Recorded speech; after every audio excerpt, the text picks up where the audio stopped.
Bueno, como habíamos anunciado, estamos con el economista Martín Valencia, quien es el jefe de estudios económicos del Instituto Peruano de Economía. Naturalmente queremos, en primer lugar, saber cuáles previsiones le parecen a usted serias de lo que ha escuchado, las diversos institutos, de diversas personalidades, para el desarrollo económico de nuestro país este año, en términos de crecimiento económico, en términos de inflación y en términos, esperemos, de creación de empleo y reducción de la pobreza. Desde el IPE tenemos la proyección de crecimiento de PBI para el 2025 de 3%. O sea, menos que el 24.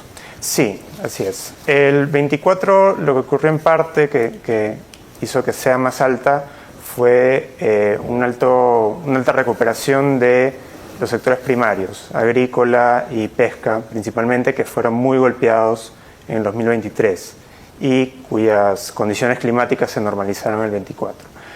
En el 25 lo que vemos que va a ocurrir es la primera mitad del año empezaría muy similar a como ha terminado el 2024, ¿no? Y hacia finales de año se empezaría a desacelerar poco a poco la economía. ¿Por qué motivo? Un motivo importante es la cercanía a las elecciones generales del 2026. ¿Qué genera esto? Mayor incertidumbre respecto a lo que pueda ocurrir, respecto a quiénes serían elegidos en el 2026, y eso se vería en la confianza empresarial y poco a poco en una desaceleración de la inversión privada, con mayor fuerza sobre todo en el 2026. Hemos visto... Bueno, la confianza había mejorado en los últimos meses. Así es. No necesariamente la inversión, no es que haya mucha más inversión privada que antes. Bueno, la inversión privada estuvo cayendo, si no me equivoco, 7 trimestres consecutivos entre el 22 y el 23, y en el 24 ya ha venido recuperándose en línea con la mejora de la confianza. ¿En qué sectores? Se ha debido en parte a la finalización de algunas grandes obras, ¿no? Por ejemplo, Chancay, por ejemplo, el Jorge Chávez, por el avance de la línea 2 del metro. Inversión minera, por ejemplo, estuvo recuperándose hasta cierto momento, pero los últimos trimestres ha caído. Y un sector que sigue bastante rezagado es el inmobiliario, que todavía está en rojo. Entonces, lo que vemos es que se ha recuperado de los niveles muy bajos que había en el 2022-23. Ha habido una recuperación también de la confianza empresarial. Es cierto que en la última encuesta del BCR, en diciembre, está la confianza empresarial en un nivel neutro, o sea, ni optimista ni pesimista. Pero no es como dicen, hace 0 grados, ni frío ni caliente. Hay un chiste español sobre eso, ¿no? Temperatura ideal, 0 grados, ni frío ni caliente. Es así, ¿no?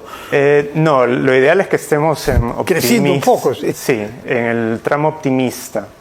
Y existe un riesgo de que ese impulso que hubo en la segunda mitad del 2024 se esté enfriando un poco, ¿no? Esta confianza que habíamos visto. Lo que nosotros proyectamos es que hacia finales de este año e inicios del 26 con la campaña, eso ya esté en un tramo pesimista y que impacte en la inversión privada. Y con estos crecimientos que podemos llamar relativamente bajos, de 3%... ¿De la inversión? Del PBI. Del PBI. El PBI. La pobreza no va a reducirse en niveles que podemos llamar importantes o significativos. La pobreza en 2019 estuvo en 20%, ahora 2023 subió hasta casi 30%. Esperamos que en el 2024, las cifras todavía oficiales van a estar en mayo, pero estimamos que caería entre 1 y 1,5%. Entonces tenemos el 28% de pobreza, 28% de hogares que no están asegurados de poder alimentar a sus hijos. La pobreza se mide en personas, entonces es 28% de la población. Y el 2025, si crecemos 3%, más o menos se reduciría un punto porcentual más, caeríamos a 27% de lejos pobreza. De la cifra que habíamos alcanzado antes de la pandemia. Así es, entonces lo que se requiere es cifras de crecimiento del PBI de 4 o 5%, como ocurría en la primera década de este siglo, y también, sobre todo, crecimiento de la inversión privada a 2 dígitos. Entre el 2004 y 2013, la inversión privada creció 13%. Desde entonces, 13% de promedio anual. Desde entonces, el promedio anual de crecimiento ha sido 1%. Con eso no se genera mayor empleo.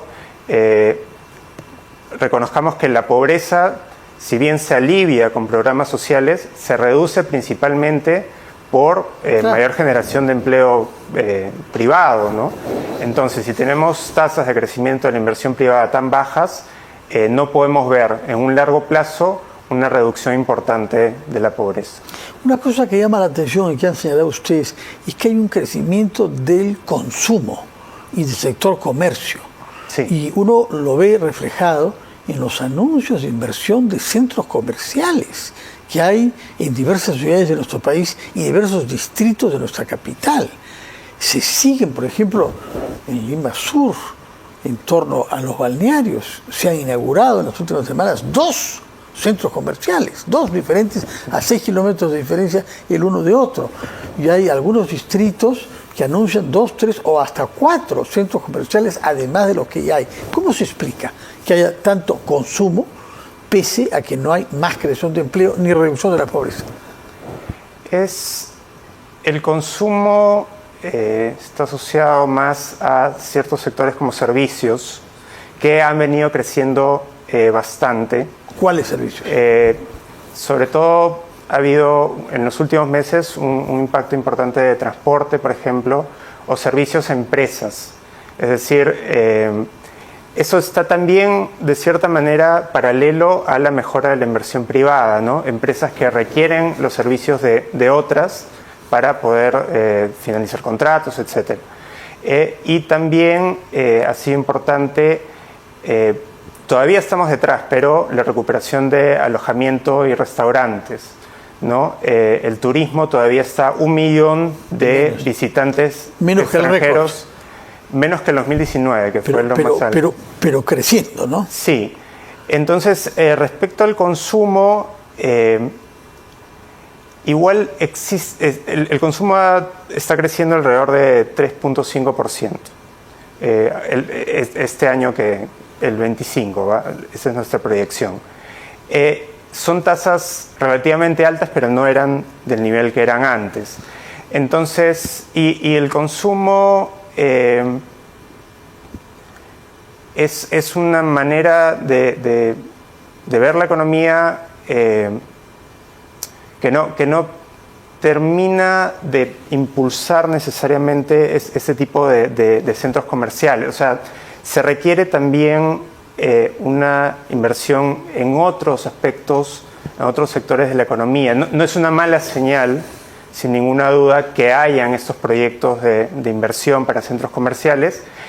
Sin embargo, se requiere inversiones también de mayor envergadura en infraestructura de transportes, en infraestructura de otras índoles, de minería también. Tenemos que aprovechar las inversiones en cambio climático, en nuevas energías que requieren de nuestros metales. En ese sentido, se está aprovechando de cierto modo inversiones destinadas al consumo, pero también se requiere de mayor inversión en otros sectores. ¿Qué cosa está pasando con la minería? Se dice que ha bajado el nivel de productividad por el descenso de las leyes de los minerales que se hallan, es decir, menos oro en la extracción. ¿Qué datos tiene usted sobre las previsiones económicas para el sector minero de este año 25? Este año 25 crecería, no tengo la cifra exacta, pero lo que ocurre con las leyes de mineral es ya está de cierto modo planificado por estas empresas. O sea, para las empresas grandes no es necesariamente una sorpresa, quizás para el resto de personas para que no. Nosotros. Sí, pero existen planes de minado donde las empresas mineras saben en qué zonas de estas minas hay mayor ley de mineral y en cuáles no tanto. En ese sentido, esta caída en los últimos meses debido a menor ley de mineral no debería alarmarnos en demasía respecto al sector minero. Pero tiene una repercusión negativa sobre Sí. la tasa de crecimiento general del país, ¿no? Sí, pero yo creería que lo que debería advertirnos más bien o alarmarnos es la gran cartera de proyectos mineros que tenemos y que sin embargo no se ponen en marcha. Es decir, tenemos precios de minerales incluso más altos de los que habían en el gran boom de inversión minera alrededor del 2011. A pesar de esos precios, no se están poniendo en marcha muchos proyectos, ya sea por cuestiones regulatorias o por cuestiones de conflictos sociales.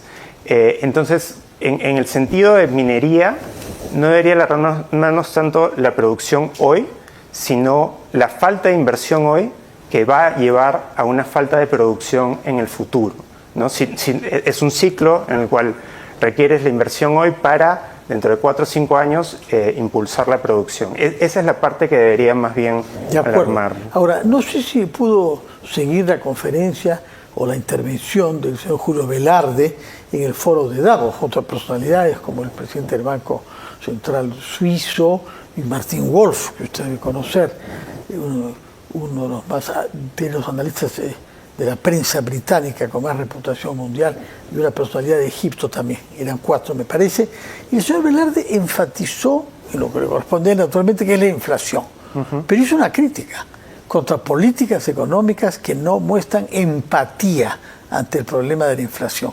Explíquenos por qué es importante tener empatía y qué repercusión tiene la inflación sobre los otros factores económicos como los que ha mencionado usted. Sí, esa es una pregunta bastante importante. La inflación a veces no se percibe tanto en los números, pero la gente la termina percibiendo en la reducción de su poder adquisitivo. Y ¿por qué? Si no figuran los números, sí figuran los bolsillos de la gente. Los números están mal hechos. No. A lo que me refiero es que... Usted hace números por lo demás, ¿sabes? Sí, pero a lo que se refiere el doctor Velarde es que se puede ver una inflación controlada de cierto modo o un político, miembro del Poder Ejecutivo puede estar priorizando otros aspectos, pero sin embargo la inflación, por ejemplo, acá en el Perú, en los últimos años, se puede considerar que ha sido lo que más ha llevado a una situación de alta pobreza, de incremento de la pobreza. ¿Por qué? Porque saliendo de la pandemia tuvimos bastantes choques externos de alza de precios de alimentos, alza de petróleo, tuvimos choques internos de condiciones climáticas que también aumentaron los precios. Sin olvidar que no éramos ni siquiera capaces de comprar urea, se acordará usted. Es cierto que la guerra ruso-ucrania influyó, pero además, la incompetencia del gobierno de Pedro Castillo fue más importante aún que la guerra. Además, sí. Y todo ello llevó a un incremento de los precios muy fuerte y a unos ingresos que no se incrementaron en el mismo nivel. ¿Qué lleva a eso? Una pérdida de poder adquisitivo. ¿Qué lleva a eso? A un menor gasto. Y la pobreza en el Perú se mide a través del gasto.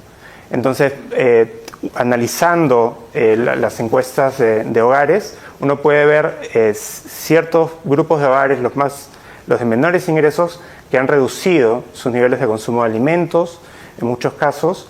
Y entonces, de ese modo, el incremento de precios termina carcomiendo el poder adquisitivo de las personas, termina impactando la posibilidad de continuar creciendo también, porque eso afectó de manera importante el consumo de las alimentos personas. En particular, ¿no? Sí, y termina afectando, si lo vemos de términos macroeconómicos, el PBI, ¿no? El consumo privado a través del PBI. Por lo tanto, este crecimiento de precios es algo que me parece que en el Perú sí lo tenemos, ojalá no lo perdamos, pero bien identificado como algo severo, ¿no? porque tuvimos la experiencia de fines de los 80. La recordamos muy bien, sí. Sí. Y yo he leído un artículo, un documento de su colega norteamericano Larry Summers, diciendo que la derrota de Biden en Estados Unidos se explica porque leyó mal las cifras de la inflación. Exactamente lo que usted ha dicho.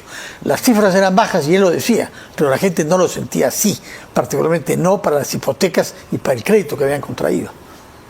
Así es. Estaría entrando un poco a análisis más político, pero en ese sentido... No tenemos nada contra si se aventura usted, señor Valencia. En Estados Porque además ha hecho estudios globales, usted no solamente economía, tengo entendido. Sí, en desarrollo internacional. Sí, bueno.